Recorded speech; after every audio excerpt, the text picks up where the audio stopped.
తులారాశి.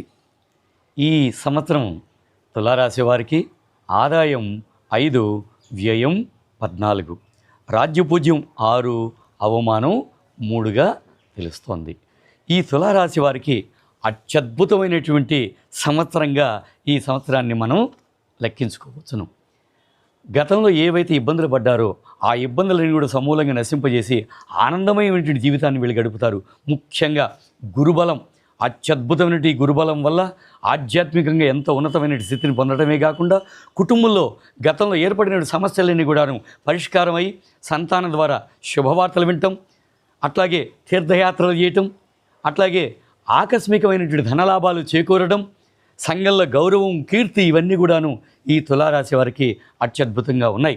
రాజకీయ రంగం వారికి ఎనలేని పేరు ప్రతిష్టలన్నీ వస్తాయి.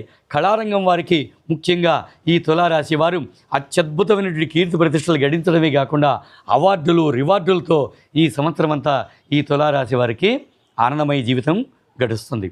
వ్యాపారస్తులకు బాగుంది, ఉద్యోగులకు బాగుంది, వ్యవసాయదారులకు బాగుంది, విద్యార్థులు అత్యద్భుతమైన ఫలితాలన్నీ కూడా గోచరిస్తున్నాయి.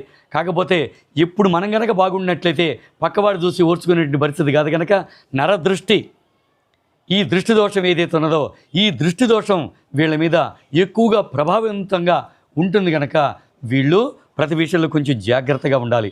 అందుకని ఈ దృష్టి దోషాన్ని వీళ్ళు నివారణ చేసుకునే దానికి ఓం తత్వనిరంజనాయ తారక రామాయ నమః, ఓం తత్వనిరంజనాయ తారక రామాయ నమః అనేటటువంటి దివ్య మంత్రాన్ని జపించినట్లు కనుకైతే వీళ్ళకి ఆ దృష్టి దోషం కూడా లేకుండా ఆనందమయమైనటువంటి జీవితాన్ని ఈ తులారాశి వారు ఈ సంవత్సరం అత్యద్భుతంగా గడుపుతారు.